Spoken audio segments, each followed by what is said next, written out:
Tiap tahunnya Meksiko tuh bisa ngasilin duit sampai miliaran dolar dari bisnis haram ini. Tens of thousands of Tijuanans give up on the city and head for the United States. Ya gimana nggak menggiurkan, demand-nya banyak kan, supply-nya mereka yang pegang. Ya udahlah, cuan mania udah. Oke, jadi di video yang ngebahas penangkapan anaknya El Chapo di Meksiko kemarin, di situ tuh ada beberapa komen yang nanya, "Bang, kok di Meksiko bisa banyak kartel gitu sih?" Apalagi kayak yang kita tahu, kartel di sana tuh kan pergerakannya udah nggak sembunyi-sembunyi ya. Udah cukup terang-terangan mereka. Bahkan sampai punya tentara bersenjatanya sendiri. Jadi ya udah kalau gitu, langsung aja kita bahas kenapa ada banyak kartel di Meksiko di Learning by Googling.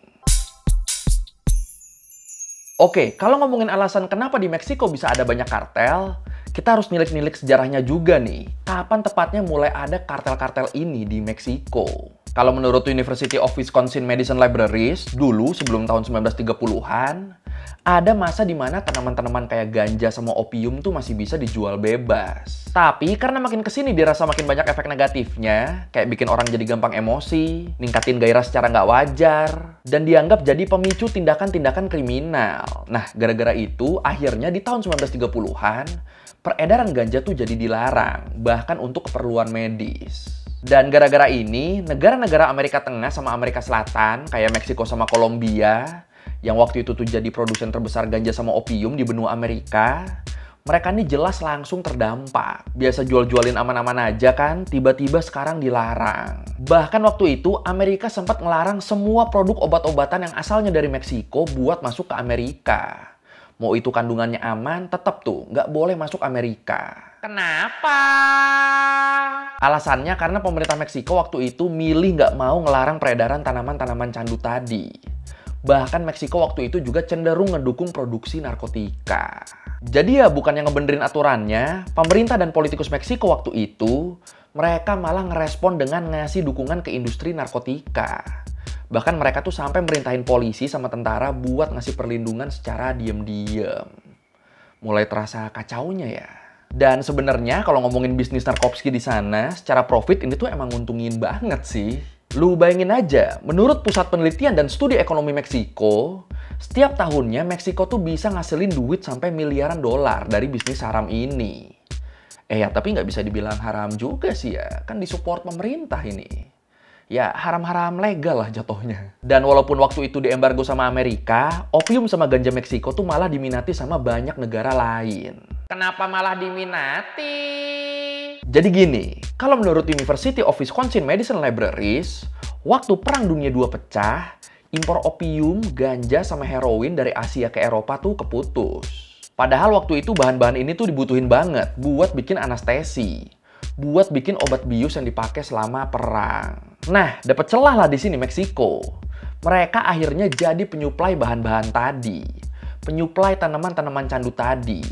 Dan ini bikin bisnis obat-obatan terlarang di Meksiko jadi makin menggiurkan. Ya gimana nggak menggiurkan? Demand-nya banyak kan, supply-nya mereka yang pegang.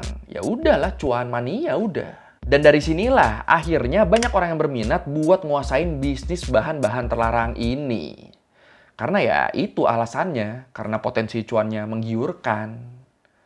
Ya cukup menarik sih ya. Dan setelah era Perang Dunia berakhir, barang-barang haram dari Meksiko ini ternyata tetap punya banyak peminat. Tetap tinggi nih ternyata nih permintaannya. Ya walaupun kali ini permintaannya tuh bukan buat keperluan medis, tapi lebih ke arah konsumsi buat happy-happy. Buat pelengkap pesta party.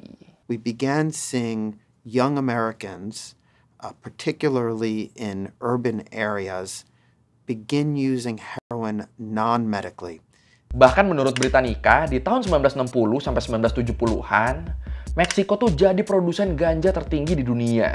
Nah, di waktu yang sama, Amerika Serikat waktu itu lagi aktif banget ngehalau peredaran ganja dari Amerika Selatan, khususnya dari Kolombia. Dan upaya Amerika ngehalau peredaran ganja ini, ternyata ini nih jadi banyak mempengaruhi bisnis ganja di Meksiko waktu itu. Pokoknya susah banget ganja buat tembus ke Amerika waktu itu. Dan gara-gara itulah, produsen narkotika di sana mutusin buat nambah menu jualan. Yang dulunya jualan ganja doang kan, sekarang ditambah tuh menunya, jadi jualan kokain juga. Dan gak cuma itu, makin ketatnya pengawasan ini juga ternyata malah bikin pengedar-pengedar yang dulunya jalan sendiri-sendiri, mereka tuh malah jadi berkelompok dan bikin aliansi. Karena ya kayak gue bilang tadi, pengawasannya kan makin ketat nih ya. Akhirnya pengedar tuh jadi butuh banyak koneksi biar proses pengedaran barangnya bisa tetap jalan. Dan alasan ini juga lah yang akhirnya bikin organisasi pengedar terbesar di Meksiko waktu itu, kartel Guadalajara, bisa eksis, bisa lahir buat ngelawan pengawasan yang makin ketat. Wah, terasa mulai seru ya konfliknya ya. Kalau menurut Noria Research, awalnya kartel Guadalajara ini tuh cuma jaringan beberapa kelompok aja yang belum punya nama. Di dalamnya ada semua tuh, dari mulai produsen, distributor, pengelola kebun ganja sama koka, terus ada juga bagian penyewaan alat transportasi, kurir, sampai tim keamanan yang bertugas mastiin si kurir selamat. Termasuk di sini dengan cara nyogok aparat. Tapi karena operasi pemberantasan narkoba jadi makin gencar, akhirnya kelompok-kelompok ini mutusin buat resmi jadi satu kelompok besar. Bikinlah tuh mereka organisasi yang akhirnya dikenal dengan nama Guadalajara, sesuai nama kota organisasi ini dibentuk. Terus dari situ, di akhir tahun 1970-an sampai akhir 1980-an, Guadalajara ini bisa dibilang jadi kartel narkoba pertama sekaligus yang terbesar di Meksiko waktu itu. Jadi semengerikan itu mereka setelah bersatu. This is really when the Guadalajara cartel came together. It was a group of Mexican drug traffickers saying, okay, let's share our resources. Terus di tahun 1989, Miguel Angel Felix Gallardo, pendiri sekaligus pemimpin kelompok Guadalajara, dia ini berhasil ditangkap dan ditahan sama polisi. Dan gilanya nih ternyata bukannya bikin bisnis obat-obatan terlarang bisa ditekan, penangkapan ini tuh malah jadi titik awal dimulainya babak baru persaingan antar kartel di Meksiko. Jadi kalau menurut Wilson Center, setelah kartel Guadalajara ini resmi dibubarin, anggota kartelnya tuh malah mutusin buat ngelola kelompoknya masing-masing. Totalnya ada 3 kartel besar yang lahir dari pecahan Guadalajara ini. Ada kartel Tijuana yang dibentuk sama Arellano Felix, ponakan dari Felix Gallardo yang ditangkap tadi. Terus ada kartel Juarez yang dipegang sama Amado Carrillo Fuentes, ponakannya Doneto, salah satu pendiri kartel Guadalajara juga. Sama yang terakhir ada kartel Sinaloa yang dipimpin sama El Chapo. Ini yang terakhir udah pernah kita bahas ya di video yang ini. Kartel de Sinaloa. Ini marketing sambil nyanyi loh sekarang. Jadi ya setelah Guadalajara ini bubar, bukannya lebih baik, kondisi di Meksiko tuh malah memburuk karena jumlah kartelnya yang jadi lebih banyak. Dan ini belum termasuk kartel-kartel kecil yang juga aktif beroperasi nih. Dan kartel-kartel ini kan jatuhnya bersaing ya mereka ya, pada nyari untung masing-masing. Makanya nggak heran kalau di Meksiko sering terjadi konflik antar kartel. Dan dari sinilah akhirnya level kriminalitas di Meksiko jadi makin meningkat. Bahkan nih masing-masing kartel ini kan punya kelompok bersenjatanya masing-masing juga. Punya semacam militernya sendiri gitu juga kan. Berasa ngerinya jadi ya. Gila. Joaquin Chapo Guzman, seen here in rare footage shot in prison, gains control of Gallardo's business in Sinaloa. And the Arellano Felix brothers take control of his business in Tijuana. They were the nephews of Miguel Felix Gallardo. Jadi ya itulah kira-kira sejarah perkartelan di Meksiko. Dan kalau ngomongin alasan kenapa di Meksiko itu bisa ada banyak kartel dan terus eksis sampai sekarang, ini tuh bisa dibilang disebabkan oleh 3 faktor. Ada 3 nih alasannya nih. Alasan pertama karena pemerintah dan elit politik yang korup dan bisa disogok. Jadi ya kayak yang udah kita bahas tadi, salah satu penyebab pertama bisa munculnya kartel narkoba di Meksiko itu kan karena pemerintahnya dulu nggak mau ngetatin aturan soal peredaran tanaman candu dan narkotika. Malah waktu itu industri narkotika kan sempat jadi ada di bawah pengawasan negara kan tadi ya. Nah, kalau menurut Council on Foreign Relations, keuntungan dari bisnis narkoba yang gede banget ini jadi salah satu alasan kenapa para elit politik dan banyak tokoh pemerintahan di sana tuh mau ngelonggarin aturannya. Iya, orang-orang yang punya kuasa ini, pejabat-pejabat negaranya ini, emang mereka nih dapat jatah yang cukup gede dari para kartel. Makanya aturannya tuh jadi selalu bisa digoyang. Tapi ya di sini yang harus kita ingat nih, sebenarnya elit politik Meksiko yang bisa disogok dan kerja sama bareng para kartel tuh nggak semuanya ya. Ya banyak juga tokoh politik yang kelakuannya bener, yang pengen bikin Meksiko tuh bener-bener bebas dari kartel narkoba. Bahkan berkat mereka ini, aturan-aturan yang makin ketat dan hukuman yang makin berat juga udah diterapin di sana. diterapin sama pejabat-pejabat yang bener ini. Tapi ya sayangnya, aturan-aturan yang bener ini, undang-undang yang bener ini tuh kebentur sama alasan yang kedua. Alasan aparat keamanan dan penegak hukum yang korup juga. Ya, jadi ternyata nggak cuma elit politiknya aja yang korup dan jadi backingan kartel ya. Ternyata polisi sama hakim di sana juga terkenal gampang disogok. Dan ini sebenarnya cukup dilema juga sih buat polisinya. Dilema kenapa? Kalau lu mungkin inget di video gue ngebahas penangkapan anaknya El Chapo, di situ kan gue sempat cerita ya tentang polisi yang dibunuh sama kartel. Karena identitas dia ketahuan sebagai salah satu polisi yang nyoba nangkap anaknya El Chapo. Nah inilah kenapa gue bilang dilema. Karena kadang polisi di sana tuh nerima sogokan bisa jadi karena mereka ngerasa terancam. Jadi ya bisa aja tuh sebenarnya mereka nggak mau disogok. Tapi kalau mereka nggak nerima, itu kemungkinannya mereka bakal mati. Kan jadi bingung ya kalau gini ya. Apalagi kalau ngelihat fakta, kartel-kartel ini juga kan punya pasukan yang setara sama kekuatan militer negara ya. Bahkan sampai ada yang punya rantis juga kan. Jadi kalau sampai ditekan sama kartel ya ngerti sih gue sih kebingungan para polisi ini. Jadi ya udahlah mending kita nggak usah ngejudge polisinya sih. Kalau yang terpaksa, kalau yang seneng terima duitnya sih ya udah mampus aja sana. You know how easily your life is just at their disposal. Whatever they want at any minute.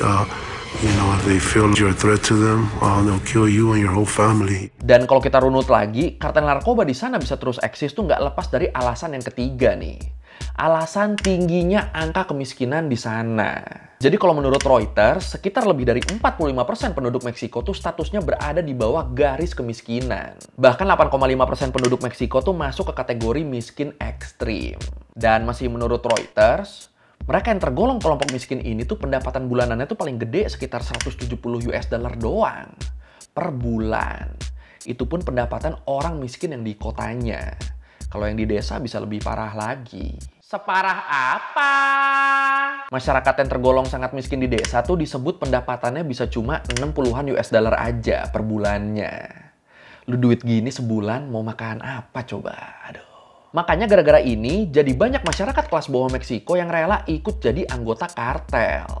Yang penting kebutuhan makan sehari-hari tercukupi lah. Walaupun cuma jadi kurir ya nggak apa-apa deh. Jadi orang yang paling rentan ketangkap sama aparat. Itu nggak apa-apa buat mereka. Yang penting uangnya cukup buat sehari-hari. Bener-bener tuh mereka rela bertaruh nasib bahkan nyawa demi bisa menuhin kebutuhan hidup sehari-hari mereka. Dan karena angka kemiskinan di sana tuh masih terus meningkat, jadi ya nggak heran kalau akhirnya kartel-kartel ini bisa terus eksis. Karena ya join kartel tuh dianggap jadi salah satu solusi masyarakat kelas bawah buat nyari uang di Meksiko. Jadi kartel di sana tuh sekarang didiemin doang. Ya sebenarnya nggak didiemin juga sih. Pemerintah Meksiko sebenarnya udah sering banget bikin operasi khusus buat nanggulangin kartel-kartel ini. Makanya beberapa kartel besar akhirnya bisa diredam kan. Tapi yang jadi masalah ketika kartel besar diredam, itu anak-anak buahnya biasanya mereka langsung nerusin bisnis mereka. Entah itu di kelompok yang sama ataupun bikin kelompok baru. Jadi ya kayak apa ya? Kayak motong leher Hydra tau gak lu? Lehernya dipotong satu terus malah tumbuh dua kan? Kira-kira kayak gitulah. Ih, mantep ya. Analogi gue sekarang larinya ke mitologi loh.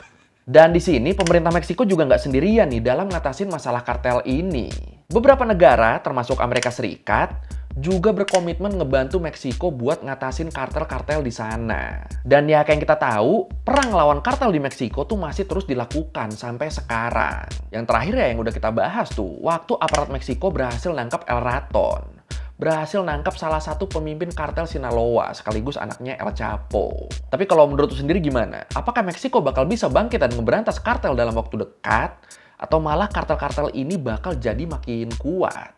Silakan komen. Tens of thousands of Tijuanans give up on the city and head for the United States. Refugees from a drug war that has no end in sight. Oke, sekian review kali ini tentang kenapa di Meksiko banyak kartel. Ya, ternyata cukup panjang sejarahnya ya. Agak sulit sih ngilanginnya menurut gue. Selama masih pada korup-korup tadi tuh. Kalau merevisi gue udah salah, atau mau nanya, atau mau nambahin nggak dari video, bisa tulis di komen, kita diskusi kayak biasa. Sekali lagi, thank you udah nonton, jangan lupa like, comment, subscribe. Bye!